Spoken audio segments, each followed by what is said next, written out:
Here is your latest African news. Africa-wide. 17 African countries to join U.S. Democracy Summit.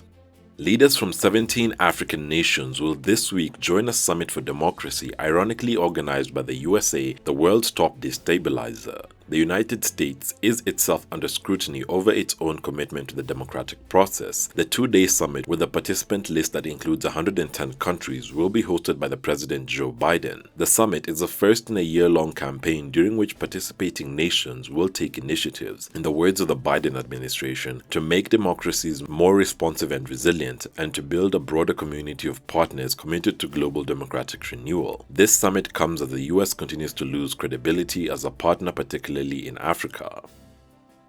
Sudan. Sudan's top general Al-Burhan warns against foreign interference. Sudan's top general Abdel Fattah al-Burhan has warned against any foreign interference in the country's internal affairs during a speech after he attended the conclusion of a military exercise in the Makal area in the northern Nile River state. Al-Burhan accused diplomatic missions of encouraging revolt against the Sudanese Defense Forces. He added that it has destabilized the country, which is already in the grip of violent protests. Burkina Faso. Prime Minister Dabire resigns amid anti-French protest. Burkina Faso's Prime Minister Christophe Dabire resigned this week as the West African country's government came under pressure amid a security crisis. President Roch-Marc Christian Kabore has been under fire since militants killed at least 49 military officers and at least 4 civilians in November. The attack was one of the worst on the military in recent memory and sparked protests calling for a new prime minister and the removal of the French military from the country. The government's Secretary General read out a decree on public television that officially terminated the Prime Minister's term. The president has already reshuffled leadership of the armed forces. According to Burkina Faso law, the resignation of the Prime Minister also requires the resignation of the entire government, but the outgoing government will remain in a caretaker capacity until a new one is formed. President Kabore first appointed Dabire in early 2019 and again in 2021, after the president was re-elected for the second and last term. South Africa. Government will turn to alternative legislation to redistribute land, Justice Minister says.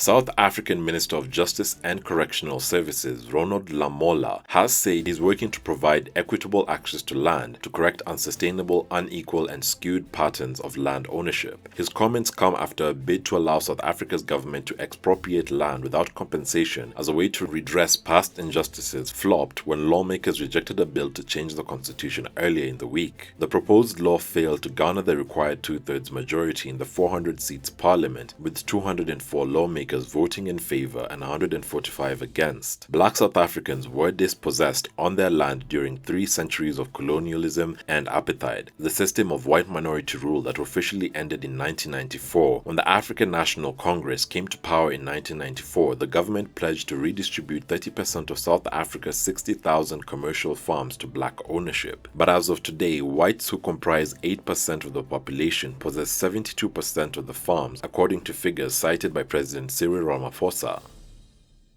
East Africa.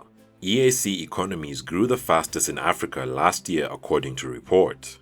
East African economies remained resilient, growing by 2.3% and keeping the region on its trajectory as the fastest growing in Africa in 2020, says a report by Ernst & Young. The report indicates that across the continent, East Africa was most robust, with Tanzania and Ethiopia growing the fastest in 2020. Although gross domestic product growth in Ethiopia and Tanzania slowed in 2020, it remained in positive territory while the general East African GDP is expected to pick up in 2021. Kenya's growth is expected to rebound to 5%, supported by its economic recovery strategy and a strong recovery in the service sector. The survey also indicated that a new stable government in Tanzania and a rebound in manufacturing will drive growth in 2021 to 4.5%. Algeria to boycott the African Handball Cup in Morocco. Algeria's national handball team will not take part in the African Men's Handball Championship to be held in Morocco from 13th January to 23rd January, local media report. At an event to draw the matches in Ivory Coast on Wednesday, Algeria was not among the participating nations. The boycott of the Algerian side was expected after it emerged that some of the games would be hosted in the city of Lyon in the disputed territory of Western Sahara. Morocco claims sovereignty of Western Sahara, while Algeria backs the Polisario movement fighting for independence in the former Spanish colony. Nigeria. Rihanna's Fenty Beauty named Nigeria's favorite cosmetic brand.